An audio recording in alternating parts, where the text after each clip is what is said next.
All right, a lot of chemical reactions actually either form heat or absorb heat. They either need heat in order or they produce heat.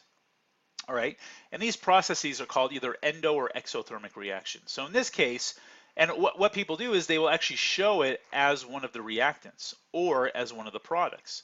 So if heat is a reactant, I am putting heat into the reaction. So if I'm putting heat into the reaction, this is what's called endothermic. Endo meaning inside. Okay, so I'm putting heat, so I have to heat this up. If heat is a product, that means heat is coming out. That means it's getting hot. So this is called an exothermic process. Okay, so I might just have one or two real quick problems, just kind of showing you. All right, this is an endothermic reaction. Show me where the heat goes. Is it a reactant or a product or something like that? Okay, so just understand exothermic means heat is coming out. Endothermic means that heat is going in. All right.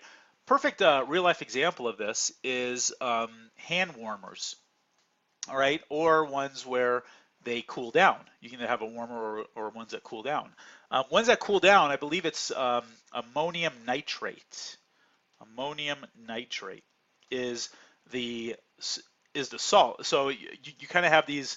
It's like a bag within a bag. All right, one bag has water in it, and the other bag has all the solid of ammonium nitrate. All right, I don't think they use ammonium nitrate anymore, just because you can make explosives from ammonium nitrate, and people were buying these. It's like a cold pack. They've been buying tons and tons of the cold packs. This is like 10 years ago, and they were using the ammonium nitrate in order to make bombs. So I don't think they use ammonium nitrate anymore, but that is a way to make a bomb. Um, but anyways, if you take ammonium nitrate and you put it in water, it's an endothermic process. It gets very, very cold. The temperature of the water drops drastically. All right. Exothermic, I believe if you take iron filings, and you expose it to oxygen, same thing. It's usually like when you go skiing, they have those little bags, and it says don't open unless you want to use it. Well, what it is, I believe, is that when you open the bag, it's basically little flecks of iron inside of a bag, and as soon as you expose it to oxygen, it starts oxidizing to form rust. So your bag is iron inside, and when exposed to oxygen, you form pretty much rust, and that's an exothermic process. It forms heat. All right, I believe on the back of the bags it says it's iron or something like that. So these are real life examples, either cold packs, which I don't think it's ammonium nitrate anymore. It might be ammonium chloride. I don't remember offhand.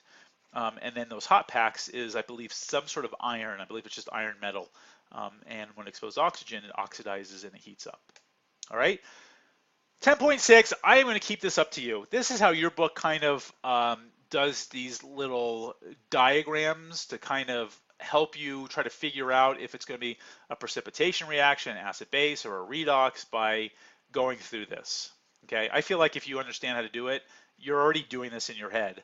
But this kind of gives you a systematic way of doing it. So if this helps you, go ahead and do it. I left it in here so that you can at least have it on your slides, but I am not going to go through them. Okay, one thing to remember is there's a lot of the details in here that I did not really go through in the slides, but I will go through in class. Please remind me, because they are very important details and you need to know them for exams and quizzes. All right, so if you have any questions, please feel free to ask, and also remind me in class to go over that.